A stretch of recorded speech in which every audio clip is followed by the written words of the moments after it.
Hello students, our today's topic is exercise 10.2 question number first. Question number first is from a point Q, the length of the length of the tangent to a circle is 24 and the distance of Q from a center is 25. The radius of the circle is. तो इस question में हमें एक external point दिया है Q. इस point Q से the tangent की जो डिस्टेंस है वो 24 सेंटीमीटर गिवन है एंड द सेंटर की जो डिस्टेंस है वो हमें 25 सेंटीमीटर गिवन है. हमें इस क्वेश्चन में फाइंड आउट करनी है the radius of this circle. इस सर्कल की रेडियस फाइंड आउट करनी है. तो यहाँ पर हमने एक डायग्राम ड्रॉ कर लिया है. यहाँ पर हमने एक पॉइंट ले लिया है क्यू, जिससे टेंजेंट जो है ये क्यू टेंजेंट, इसकी जो डिस्टेंस है वो 24 सेंटीमीटर और सेंटर से इस पॉइंट क्यू की डिस्टेंस 25 सेंटीमीटर है एंड हमें radius O T find out करना है. So let's start. सो सबसे पहले हम यहाँ पे लिख लेते हैं गिवन क्या क्या हमारे पास गिवन है. हमारे पास ओ क्यू इक्वल कितना गिवन है. O Q equal 25 centimetre and Q T equal 24 centimetre and O T हमें फाइंड करना है. पता नहीं है, फाइंड करना है. तो हम क्या करते हैं, इस पे पाइथागोरस थ्योरम लगाते हैं ट्राइंगल ओ टी क्यू में.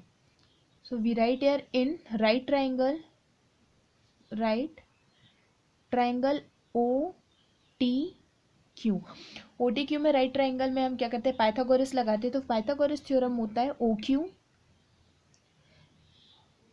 Square equal O T square plus Q T square. That means hypotenuse square equal perpendicular square plus base square. So हमें फाइंड आउट करना है वैल्यू ऑफ ओ टी. तो हमने यहाँ पर ले लिया ओ टी स्क्वायर और इस क्यू टी को यहाँ ट्रांसपोज कर दिया. तो यहाँ पर हमारे पास हुआ O Q square and this is minus of Q T square.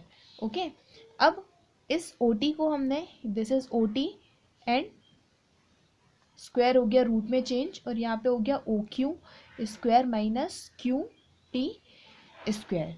Now O T equal, we put the values of O Q and O T which is O Q and Q T which is given. O Q equal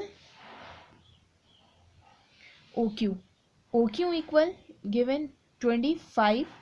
so 25 square minus Q T equal 24 square. Okay, so OT equal root of 25 square which is 625 and 24 square which is 576.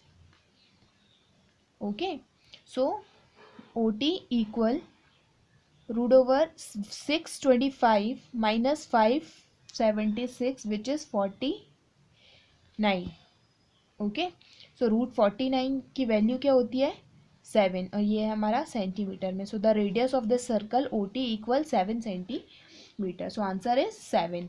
This is the question. Choose the correct answer. So answer is 7. तो इस circle की जो radius हो गई वो हमने कितनी find out कर ली, 7 सेंटीमीटर. अब इसी तरीके से आपको कुछ क्वेश्चंस में इसका जो है आपको क्यू से सेंटर से क्यू तक की डिस्टेंस फाइंड आउट करनी होगी या फिर आपको टेंजेंट से किसी पॉइंट क्यू की या फिर किसी भी पॉइंट्स की टेंजेंट से आपको डिस्टेंस. सो इन तीनों में से किसी भी एक साइड की आपको डिस्टेंस अगर फाइंड आउट करनी है तो आप इसी मेथड से इसे फाइंड आउट करेंगे. इस क्वेश्चन में हमें रेडियस की फाइंड आउट करनी है, कुछ क्वेश्चंस में टेंजेंट और कुछ क्वेश्चन में हमें ये हाइपोटेनियस जो होगी, इससे सेंटर से दूरी जो होगी उसकी, वो फाइंड आउट करनी होगी. तो इसी तरीके से आप इनके क्वेश्चंस को सॉल्व करें एंड जो भी प्रॉब्लम है वो आप मुझसे डाउट क्लास में क्लियर करेंगे. Now the second question is in figure 10.11 if TP and TQ are the two tangent of a circle with center O. Here the diagram given.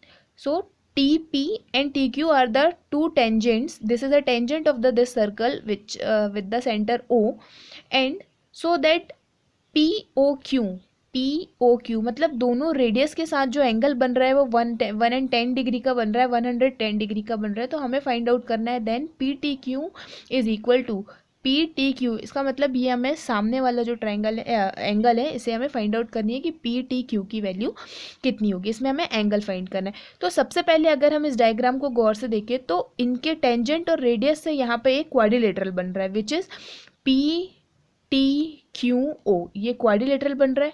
और हमें पता है क्वाड्रिलेटरल में जो एंगल सम होता है क्वाड्रिलेटरल का वो 360 डिग्री होता है। अब हमने इसके पहले वाले थ्योरम में पढ़ा था कि जो रेडियस है वो जो है टेंजेंट के साथ 90 डिग्री फॉर्म करती है, तो ये P पे एंगल बन गया ये 90 डिग्री का, ये हो गया 90 डिग्री, एंड ये भी हमारी रेडियस है और ये टेंजेंट है, तो इसके साथ भी जो एंगल ड्रॉ होगा वो कितने डिग्री का होगा, 90 डिग्री। अब यहाँ पे हमें 3 एंगल्स पता है, एक हमें पता है 110 डिग्री का, दूसरा 90 डिग्री का और तीसरा है 90 डिग्री का। तो ये फोर्थ हम निकाल लेंगे। हम क्या करेंगे, इन तीनों एंगल्स का सम करेंगे और उसके बाद 360 में से माइनस कर देंगे, तो हमें टी की वैल्यू फाइंड आउट हो जाएगी, टी की वैल्यू मिल जाएगी। तो जो इसमें जो आंसर होगा वो टी की वैल्यू होगी 70 डिग्री, क्योंकि इनको हम प्लस करेंगे तो इन तीनों को प्लस करने पे आंसर आएगा 290। अब 290 को 360 में से माइनस करेंगे तो हमारे पास बचेगा 70, तो 70 is the answer of this question. Okay, अब इसी तरीके से आपको थर्ड वाला क्वेश्चन करना है।